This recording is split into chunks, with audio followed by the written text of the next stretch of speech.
ఒకవైపు పోలీసులు, మరోవైపు విలన్లు అందరూ కలిసి ఆ లైవ్ వీడియో ఎక్కడి నుంచి వస్తుందో కనిపెట్టాలని చూస్తున్నారు. కానీ ఈ ఎపిసోడ్ లో బయటపడే ఆ ఒక్క సీక్రెట్ మాత్రం టోటల్ గేమ్ నే మార్చేయబోతుంది. హాయ్ అందరికీ నమస్కారం. ఈ రోజు నేను మీకు సెలబ్రిటీ అనే వెబ్ సిరీస్ లోని 11th ఎపిసోడ్ ని ఎక్స్ప్లెయిన్ చేయబోతున్నాను. ఇంకా డైరెక్ట్ గా కథలోకి వెళ్లే ముందు మీరు గనక మన ఛానల్ కి ఫస్ట్ టైం వస్తే సబ్స్క్రైబ్ చేసి బెల్ ఐకాన్ ప్రెస్ చేయండి. ఇంకా డైరెక్ట్ గా కథలోకి వెళ్తే ఈ స్టోరీ స్టార్టింగ్ లోనే మన కథలో హీరోయిన్, ఆ తర్వాత హీరోయిన్ వాళ్ళ తమ్ముడు ఇద్దరు కలిసి పోలీస్ స్టేషన్ కి వెళ్లారు కదా. తన గురించి ఎవరెవరు నెగిటివ్ గా పోస్టులు పెడుతున్నారు, ఎక్కువగా పోస్టులు పెట్టిన వాళ్ళు కనుక్కుందాం అని చెప్పేసి అందులోని పోలీసులు కూడా ఎక్కువగా కామెంట్ చేసిన వాళ్ళు, ఎక్కువగా నెగిటివిటీని స్ప్రెడ్ చేసిన వాళ్ళని పోలీసులు ట్రేస్ చేసి అరెస్ట్ చేశారు. అందులో హీరోయిన్ వాళ్ళ ఫ్రెండ్ ఉంది. అంతేకాకుండా హీరోయిన్ కి తన ఫ్రెండ్ చూసిన తర్వాత మైండ్ బ్లాక్ అయిపోతుంది అనమాట. కాకపోతే తనకి ఏం మాట్లాడాలో అర్థం కాదు. అందులోనూ హీరోయిన్ వాళ్ళ తమ్ముడు ఏమంటాడంటే, మా అక్క అసలు నీకేం తక్కువ చేసింది, అందులోనూ మా అమ్మ కూడా చెప్పింది కదా సొంత కూతురులా నువ్వు అని చెప్పి, ఇలాంటి దారుణం ఎలా చేసావు నువ్వు అని చెప్పేసి అంటంతో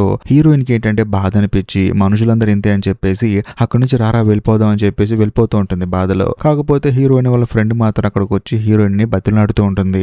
అంతేకాకుండా ఏం జరిగిందో చెప్తుంది అనమాట. బేసికల్ గా హీరోయిన్ వాళ్ళ ఫ్రెండ్ ఏముంటుందంటే, చూడు నువ్వు నేను కష్టపడి పనిచేసే వాళ్ళం, కాకపోతే నువ్వు మాత్రం జీవితంలో పైకి ఎదుగుతూనే పోతూ ఉన్నావు, కానీ నేను మాత్రం అలాగే ఉన్నాను. కాకపోతే నాకేంటంటే నిన్ను చూసి కుళ్ళుబోతాను అని చెప్పేసి అనుకో మాకు, నాకు కూడా నీలాగా జీవితంలో ఎదగాలనుంది. అందుకని ఏంటంటే ఒకరోజు క్యాజువల్ గా ఒక అకౌంట్ క్రియేట్ చేసి అందులో నీకు ఎగనిస్ట్ గా పోస్టులు పెట్టాను. దానికి రీచ్ బాగా వచ్చింది, మధ్యలో ఆపేద్దాం అనుకున్నాను. నిజం చెప్పాలంటే నేను ఎంతో కష్టపడి కంటెంట్ చేసినా సరే జనం చూడలేదు. కాకపోతే నీకు ఎగనిస్ట్ గా పోస్టులు పెడితే మాత్రం జనం తెగ చూస్తున్నారు. ఆ అకౌంట్ కి రీచ్ కూడా భయంకరంగా పెరిగిపోయింది. ఆ అకౌంట్ ద్వారానే పోలీసులు నన్ను పట్టుకున్నారు. అంతే తప్ప నిన్ను బ్లేమ్ చేయాలని కాదు. నాకేం అర్థం కావట్లేదు, జీవితంలో ఎలా ఎదగాలని ఏం తెలియట్లేదు.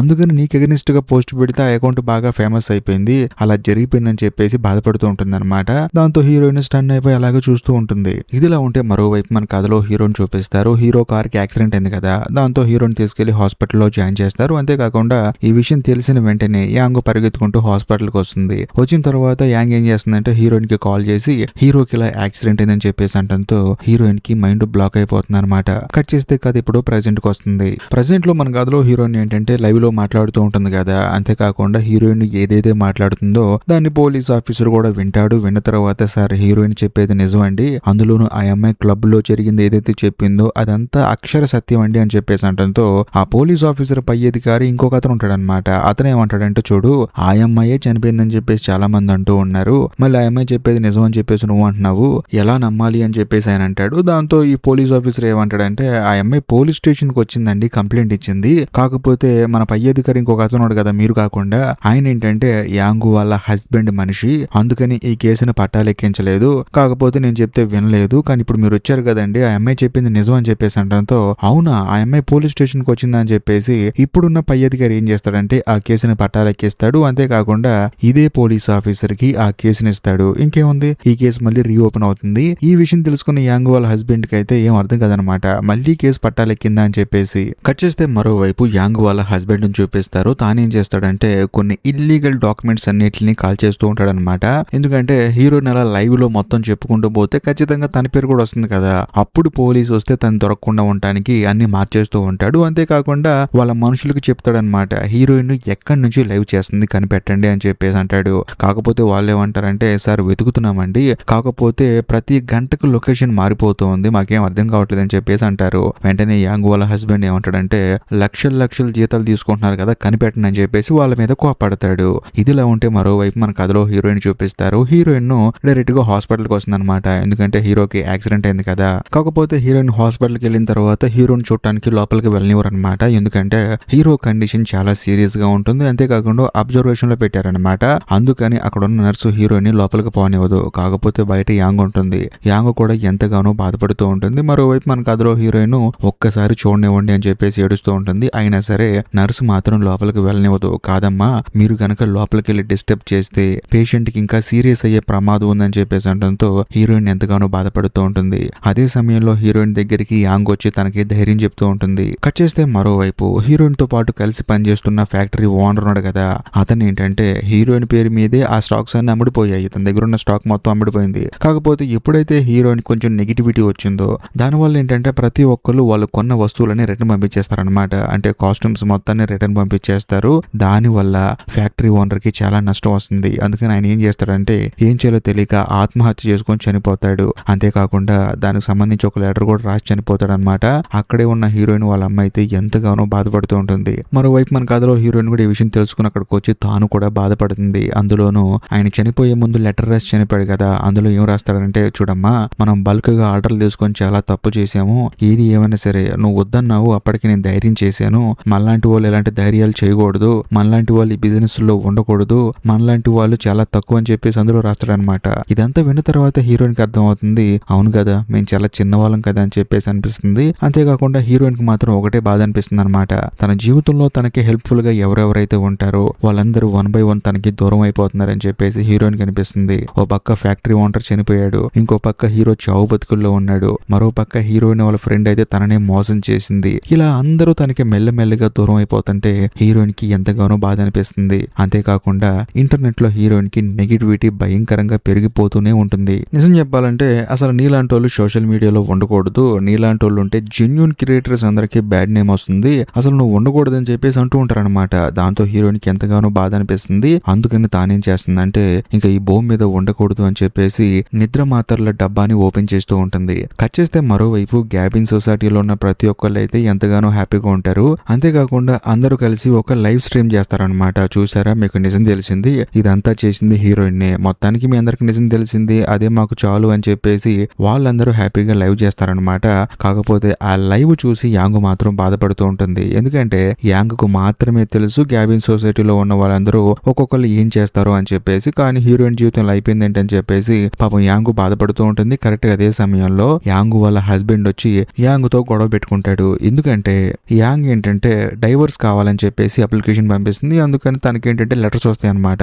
ఆ పేపర్ తీసుకొచ్చి తన మొహం మీద కొట్టి, ఎవడికి చెప్పు నువ్వు విడాకులు తీసుకుందాం అనుకుంటున్నావు, నాకు చెప్పాలి కదా నువ్వు అని చెప్పేసి అంటూ ఉంటాడు. కాకపోతే యాంగ్ ఏమంటుందంటే, సరే సరే కంగారు పడకండి, కూర్చొని మాట్లాడుకుందాం అని చెప్పేసి తన భర్తని కూర్చోబెట్టి మాట్లాడుతూ ఉంటుంది. తనేమంటుందంటే, చూడు నువ్వు చాలా తప్పులు చేస్తూ ఉన్నావు, నేను చాలా సార్లు వార్నింగ్ ఇచ్చాను, అయినా సరే నువ్వు నాకు నచ్చకుండా చాలా తప్పులు చేస్తూనే ఉన్నావు, ఇక మీదట నీతో ఉంటా నా వల్ల కాదు అని చెప్పేసి అంటంతో యాంగ్ వాళ్ళ హస్బెండ్ ఏమంటాడంటే, చూడమ్మా బంగారం, నీకు విషయం చెప్పాలి, నీకు నాకు పెళ్లి ఎందుకు జరిగింది తెలుసా, నేను ఇంతకు ముందు కూడా చెప్పాను నీకు, మన ఇద్దరి పెళ్లి ఒక బిజినెస్ అని, అందులో నేను తప్పు చేశా అని చెప్పేసి అంటున్నావు. మీ నాన్న ఒక రాజకీయ నాయకుడు, మీ నాన్న చాలా తప్పులు చేశాడు, చాలా మంది జీవితాలను నాశనం చేశాడు, దానన్నిటికీ ప్రూఫ్స్ మా నాన్న దగ్గర ఉన్నాయి, మా నాన్న తలుచుకుంటే మీ నాన్న జైల్లో పడేస్తాడని చెప్పేసి భయం వేసి అవేవి చెప్పకుండా ఉండటానికి ఒక బిజినెస్ డీల్ లాగా నిన్ను నాకిచ్చి పెళ్లి చేశాడు. దాంతో మా నాన్న కూడా ఒప్పుకున్నాడు, ఒక రాజకీయ నాయకుడు కూతుర్ని పెళ్లి చేసుకుంటే నా కొడుకు జీవితం బాగుంటుందని. సో మనిద్దరి జీవితాలు ఒక వ్యాపారంతో ముడిపడ్డాయమ్మా. ఇప్పుడు నువ్వు గనక నాకు విడాకులు ఇచ్చి వెళ్ళిపోయావు అనుకో, మా నాన్న కోపం వచ్చింది, మా నాన్న కోపం వచ్చిన తర్వాత మీ నాన్న జైలుకి వెళ్ళిపోతాడు. అదేదో ఈ భూమి మీద తప్పు నేను ఒక్కడినే చేసినట్టు మాట్లాడుతున్నావు, మీ నాన్న తప్పు చేయలేదా, మీ నాన్న జనాల్ని మోసం చేయట్లేదా, కాబట్టి నోరు మూసుకోనుండు, ఒకటి నేను చేసేదానికి సపోర్ట్ చేయి, లేకపోతే ఇంట్లో కూర్చొనుండు, అంతేగాని ఈ విడాకులు మావిడాకులు అని చెప్పేసి కథలు చెప్పమాకు, ఎందుకంటే మీ నాన్న తప్పు చేస్తున్నాడు, నేను తప్పు చేస్తున్నాను, కాబట్టి సైలెంట్ గా ఉండని చెప్పేసి యాంగ్ వాళ్ళ హస్బెండ్ అక్కడ నుంచి వెళ్ళిపోతాడు. కట్ చేస్తే మరుసటి రోజు మన కథలో హీరోయిన్ చూపిస్తారు. హీరోయిన్ ఏం చేస్తుందంటే హీరోని చూద్దామని చెప్పేసి హాస్పిటల్కి వస్తుంది. బేసికల్ గా ఇంత ముందు ఏంటి తాను సూసైడ్ చేసుకుని చనిపోదాం అనుకుందనమాట. కాకపోతే హీరో కోసం తను ఇంకా బతికే ఉంది. అంతేకాకుండా హీరో దగ్గరకు వచ్చి మాట్లాడుతూ ఉంటుంది అనమాట. చూడు నువ్వు నాకు చాలా సార్లు ప్రపోజ్ చేసావు, అయినా సరే పట్టించుకోలేదు, దానికి కారణం ఏంటంటే నీ రేంజ్ వేరు, మా స్థాయి తక్కువ, అందుకనే సైలెంట్ గా ఉన్నాను. అందులో నువ్వు నాకు మెసేజ్ చేసావు కదా సరదాగా డిన్నర్కి వెళ్దామని చెప్పేసి, ఇప్పుడు చెప్తున్నాను నువ్వంటే నాకు చాలా ఇష్టం, కాకపోతే నీ స్థాయి తగ్గించుకోను నన్ను పెళ్లి చేసుకోవడం నాకు నచ్చలేదు, అందుకనే సైలెంట్ గా ఉన్నాను, మళ్ళీ మన ఇద్దరం కలిసి డిన్నర్కి వెళ్తామో లేదో అని చెప్పేసి హీరోయిన్ బాధపడుతుంది. ఇదిలా ఉంటే మరోవైపు అదే హాస్పిటల్లో ఉన్న యాంగ్ని చూపిస్తారు. తానేంటంటే అక్కడ హీరో వాళ్ళ అమ్మని చూస్తాడనమాట. చూసిన తర్వాత థ్యాంక్స్ అమ్మ అని చెప్పేసి అంటుంది. ఎందుకంటే హీరోని హాస్పిటల్లో జాయిన్ చేసిందే యాంగ్ అనమాట. నువ్వు గనక పిల్లాన్ని జాయిన్ చేయకపోతే హాస్పిటల్లో తలుచుకుంటేనే భయంగా ఉంది, థ్యాంక్ యూ అని చెప్పేసి అంటుంది. అంతేకాకుండా హీరో వాళ్ళ అమ్మ ఏమంటుందంటే, హీరోయిన్ చూడటానికి హీరోయిన్ వచ్చిందమ్మా, ఇప్పుడే బయటికి వెళ్ళిందని చెప్పేసి అంటంతో యాంగ్ షాక్ అయిపోతుంది అనమాట. హీరోయిన్ వచ్చిందని చెప్పేసి, ఎక్కడుంది ఇప్పుడంటే తెలియదమ్మా అని చెప్పేసి అంటంతో అక్కడ ఉన్న వాళ్ళు చెప్తారనమాట పైకి వెళ్ళింది అని చెప్పేసి. దాంతో యాంగ్ కు భయం వేసి పరిగెత్తుకుంటూ వచ్చి చూస్తే హీరోయిన్ పైన నుంచొని ఉంటుంది అనమాట. బేసికల్ గా యాంగ్ ఏంటంటే డౌట్ వచ్చేసింది, తను ఏదో ఒకటి చేసుకుంటుంది, సోషల్ మీడియాలో నెగిటివిటీ వచ్చింది, అంతేకాకుండా ఫ్యాక్టరీ ఓనర్ కూడా ఆత్మహత్య చేసుకుని చనిపోయాడు. మరోవైపు మన కథలో హీరో కూడా సీరియస్ గా ఉంది, తను చిన్న అమ్మాయి కాబట్టి ఏదో తెలిసి తెలియక ఎలాంటి డిసిజన్ తీసుకుంటుందని చెప్పేసి తను అనుకుంటుంది. నిజంగానే పైనుంచి నుంచి దూకడానికి రెడీగా ఉంటుంది. వెంటనే యాంగ్ ఏం చేస్తుందంటే హీరోయిన్ ని ఆపుతుందన్నమాట. అంతేకాకుండా యాంగ్ హీరోయిన్ తో ఏమంటుందంటే, చూడు నువ్వు చెడ్డదానివి కాదు, నిన్ను జనాలు అపార్థం చేసుకున్నారు, కానీ ఒక రోజు ఖచ్చితంగా అర్థం చేసుకుంటారు. అలా అర్థం చేసుకోవాలంటే నువ్వు బ్రతికుండాలని చెప్పేసి యాంగ్ హీరోయిన్ తో మాట్లాడుతూ ఉంటుంది. కట్ చేస్తే కథ ఇప్పుడు మళ్ళీ ప్రజెంట్ కి వస్తుంది. ప్రజెంట్ లో హీరోయిన్ లైవ్ లో మాట్లాడుతూ ఉంటుంది. తానేంటంటే గ్యాబిన్ సొసైటీలో ఉన్న ప్రతి ఒక్క క్రియేటర్ గురించి చెప్పింది కదా, అందులోనూ జిన్ను గురించి, వాళ్ళ అన్నయ్య గురించి, ఎక్కడ జిన్ను కెరీర్ పాడైపోతుందని చెప్పేసి క్లబ్ లో ఉన్న వ్యక్తికి తీసుకెళ్లి ట్రీట్మెంట్ ఇచ్చింది, అతను చనిపోయింది, డీటెయిల్ గా చెప్తుంది అనమాట. దాంతో మీడియా వాళ్ళు ఊరుకుంటారా? వెంటనే యాంగ్ వాళ్ళ హస్బెండ్ పనిచేసే దగ్గరికి వెళ్తారు. అంతేకాకుండా క్వశ్చన్ల మీద క్వశ్చన్లు అడుగుతారనమాట.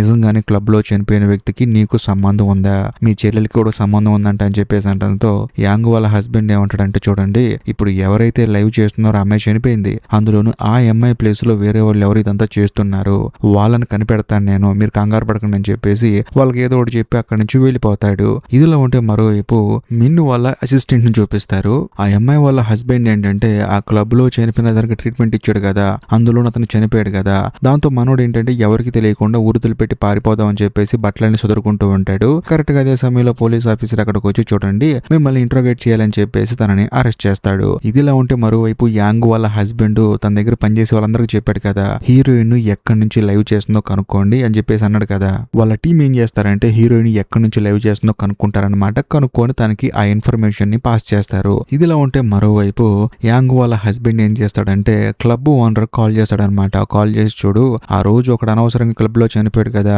వాడి గురించి హీరోయిన్ ఇప్పుడు మొత్తం చెప్పేస్తూ ఉంది. ఆ అమ్మాయి ఎక్కడి నుంచి లైవ్ చేస్తుందో తెలిసిపోయింది, వెళ్ళి ఆ అమ్మాయిని చంపేయి. ఒకవేళ నువ్వు ఆ అమ్మాయిని చంపలేదనుకో నీ క్లబ్ మూతపడిపోతుంది, నువ్వు జైలుకి వెళ్ళిపోతావు, నేను ఎలాగోలా తప్పించుకుంటానని చెప్పేసి అనడంతో వాడికి భయం ఇచ్చి సరే సార్ అని చెప్పేసి హీరోయిన్ ని చంపడానికి బయలుదేరతాడు. మరోవైపు పోలీసులు ఏం చేస్తారంటే హీరోయిన్ ఎక్కడి నుంచి మాట్లాడుతుందో వాళ్ళు తెలుసుకొని వాళ్ళు కూడా అదే హీరోయిన్ దగ్గరికి బయలుదేరుతూ ఉంటారు. కానీ కథలో ఇంకొక హైలైట్ విషయం ఏంటంటే హాస్పిటల్లో ఉన్న హీరోకి మెలకువ వస్తుంది. అంతేకాకుండా హీరోయిన్ ఎక్కడి నుంచి లైవ్ చేస్తుందో తెలిసిపోతుంది. అందులోనూ హీరో వాళ్ళ మనుషులు ఏం చేస్తారంటే ఆ క్లబ్ ఓనర్ గాడు, ఆ తర్వాత పోలీసులు వీళ్ళిద్దరు హీరోయిన్ కోసం వెళ్తున్నారని చెప్పేసి ఇన్ఫర్మేషన్ ఇస్తారు. దాంతో హీరో ఏం చేస్తాడంటే వాళ్ళిద్దరు వెళ్ళటానికంటే ముందు తానే అక్కడికి వెళ్ళి హీరోయిన్ ని కాపాడాలని చెప్పేసి హీరో కూడా బయలుదేరతాడు. ఆ తర్వాత అందరికంటే ముందు అక్కడికి వచ్చేస్తాడు. వచ్చిన తర్వాత ఏంటి నువ్వు ఇక్కడ ఏం చేస్తున్నావు రా అని చెప్పేసి వెళ్ళి మాట్లాడితే అక్కడ హీరోయిన్ ఉండదు. హీరోయిన్ లాగే మేకప్ వేసుకొని హీరోయిన్ వాళ్ళ ఫ్రెండ్ ఉంటుంది అనమాట. అందులోనూ బయట చూస్తే హీరోయిన్ వాళ్ళ ఫ్రెండ్ నార్మల్ గా కనిపిస్తుంది, కానీ లైవ్ లో మాత్రం హీరోయిన్ లా కనిపిస్తూ ఉంటుంది. ఎలా సాధ్యమని చూస్తే తానేంటంటే ఒక ఏఐని యూస్ చేసి హీరోయిన్ లాగా లైవ్ లో మాట్లాడుతూ ఉంటుంది అనమాట. దాంతో హీరోకి ఏం అర్థం కాదు, మరి హీరోయిన్ ఎక్కడుంది అని చెప్పేసి అంటాడు. దాంతో కథ ఇప్పుడు మళ్ళీ ఫ్లాష్ బ్యాక్ వెళ్తుంది. బేసికల్ గా మన కథలో హీరోయిన్ ఇంతకు ముందు చనిపోకుండా యాంగ్ ఆపింది కదా, కాకపోతే మళ్ళీ కొన్ని రోజుల తర్వాత హీరోయిన్ ఏం చేసిందంటే కారులో కూర్చొని యాంగ్ కాల్ చేసి నా వల్ల కావట్లేదు, నేను బతకలేనని చెప్పేసి కారుని సముద్రంలోకి దూకించేస్తుంది. ఆ కారులో తాను కూడా ఉంటుంది. కాకపోతే చాలా మంది ఏంటంటే హీరోయిన్ చనిపోలేదు అని చెప్పేసి అంటూ ఉంటారు. అలా అంటానికి కారణం ఏంటంటే ఆ కారు లోపల హీరోయిన్ డెడ్ బాడీ ఉండదన్నమాట. అందుకని హీరోయిన్ చనిపోయిందని చెప్పి కొంతమంది, హీరోయిన్ చనిపోలేదని చెప్పేసి కొంతమంది అంటూ ఉంటారు. ఇంతటితో ఈ ఎపిసోడ్ అయిపోతుంది. నిజం చెప్పండి, ఈ ఎపిసోడ్ మీకు నచ్చిందా? ఒకవేళ నచ్చితే మాత్రం ఈ ఎపిసోడ్ పై మీ అభిప్రాయాన్ని కామెంట్ చేయండి. ఇంకా లాస్ట్ అండ్ ఫైనల్ గా మీకు చెప్పొచ్చేది ఏంటంటే ఈ వీడియో కనుక మీకు నచ్చినట్లయితే ఖచ్చితంగా లైక్ చేయండి, షేర్ చేయండి, కామెంట్ చేయండి. బాయ్.